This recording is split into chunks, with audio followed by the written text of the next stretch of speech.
La pilule a du mal à se faire avaler malgré la tenue des élections professionnelles tome 1 prévues le 28 avril.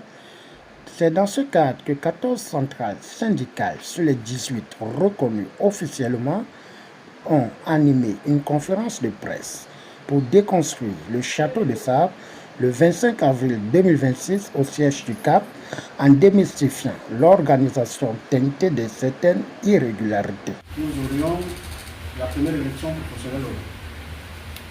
Une élection qui engage l'ensemble des partenaires sociaux, j'ai envie de dire le patronat, qui fait partie des employeurs, les travailleurs, c'est-à-dire les salariés. Nous avons constaté pour déplorer que le patronat a refusé d'y prendre part, alors même que le gouvernement impose les travailleurs ailleurs. Et cette élection, pour la première fois qui sera organisée au Gabon, a connu des fortunes diverses. Nous constatons un certain nombre d'irrégularités.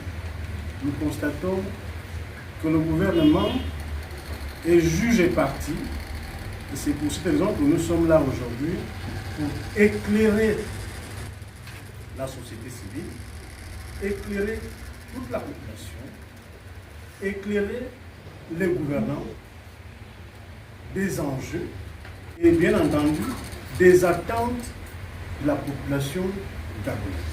Nous connaissons certains Gabonais devant une régale. Ah, les centrales syndicales demandent de l'argent pour y aller. Non, nous n'avons jamais demandé de l'argent.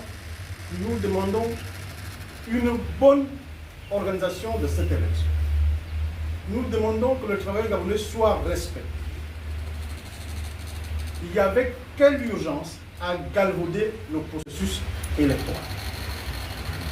Il y a quelle urgence? Dans un premier temps, les conventions nous disent que nous avons 3 types de travailleurs. Nous avons l'agent public, et même dans le secteur public, il y a l'agent public, il y a le fonctionnaire. Parce que l'agent public peut être assimilé à l'agent payé par la main-d'œuvre non permanente, aux fonctionnaires territoriaux, donc les municipalités. Et vous avez le deuxième acteur, c'est l'agent du secteur privé, qui est en entreprise. Et vous avez le travailleur indépendant. Le travailleur indépendant, c'est cette dame-là qui vend sa tomate au marché, qui est travailleur, parce qu'elle vit de ses revenus. Mais si eux ne connaissent pas la loi, la règle, qu'ils viennent vers les syndicalistes chevronnés, et ensemble nous allons organiser les élections. Pourquoi ils s'obstinent alors qu'ils ne connaissent pas? Ils ne sont pas en train d'aider le chef de l'État. Ils veulent faire plaisir au chef de l'État parce que le chef de l'État aurait dit dans 100 jours, chaque département ministériel devrait me faire le compte rendu. C'est ce qu'il a fait. Et le compte rendu de la fonction publique du ministère du Travail, c'est dit on a organisé l'élection. Alors qu'ils ne sont pas capables jusqu'à ce jour d'organiser cette élection. Donc, allez-y aux élections, cher gouvernement. Nous ne partons pas, mais la loi est là pour tout le monde. Les centrales syndicales ne partent pas aux élections. Je vous remercie. Alors, il faut comprendre que notre démarche est une démarche pédagogique. Parce que quand une activité présente des enjeux, c'est toujours bien d'expliquer à tout le monde là où nous voulons aller et qu'est-ce que nous voulons. Le camarade Bemba l'a dit, une élection, quelle que soit la nature, est divisée en 3 étapes. La première partie d'une élection, c'est la phase 1. Normalement, cette phase 1 est appelée activité pré-électorale. Ça veut dire avant l'élection. Pendant cette partie, les partis qui vont à l'élection, généralement s'asseyent pour rédiger, sinon c'est une voie qui revient au gouvernement, c'est-à-dire prendre des textes, des lois, des décrets, des arrêtés qui vont gérer l'élection. On ne peut pas aller à une activité s'il n'y a pas la loi. C'est la loi qui nous conduit, c'est la loi qui nous guide. Voilà pourquoi l'organisation d'une élection, quelle que soit la nature, a trouvé bon de dire première partie, phase préélectorale. Qu'est-ce qu'on fait dans cette phase? On prend les textes qui nous vont guider dans la deuxième partie et dans la troisième partie. Parce que c'est la loi qui est au-dessus. Ensuite, on arrive à la deuxième partie. La deuxième partie n'est que la conséquence de la première. Parce que dans la deuxième partie, on prend les orientations que la loi nous donne. La loi dit que tel est candidat, alors on lance, pour être candidat, il faut avoir un gros ventre. Alors, ceux qui ont des gros ventres vont présenter leur candidature.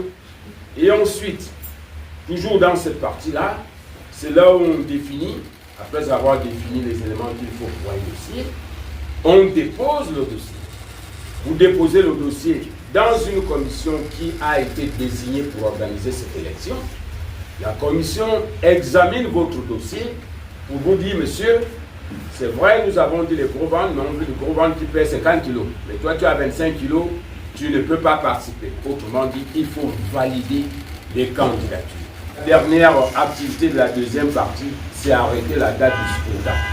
Puisque nous avons déjà mis en place ce que la loi nous demande de mettre en place, on peut alors fixer la date du scrutin, que nous allions à une élection qui va faire que le soir, après avoir défini les critères, identifier ceux qui sont représentatifs, que le chef de l'administration, le directeur de l'entreprise, ait réellement les interlocuteurs valables en face de lui. Il n'y a personne qui est contre personne. C'est nous-mêmes. Moi, je suis en train de dire au gouvernement de revenir dans de bonnes conditions pour qu'on aille aux élections et que tous les travailleurs, ou voire même le patronat, seront aussi heureux parce qu'on va retrouver ce qu'on appelle la représentativité. Et c'est pas maintenant que nous allons lancer les bombes. C'est le moment maintenant que les Gabonais, les travailleurs gabonais et même les travailleurs étrangers, il n'y a pas d'étrangers quand on est travailleur, on est travailleur, qu'on revienne au bon sentiment. Est-ce que dans ce contexte, on peut organiser les élections? D'après tout ce que le camarade vient de dire, je crois qu'il y a intérêt à revenir au bon sentiment pour réaliser, pour organiser les élections professionnelles tant à temps.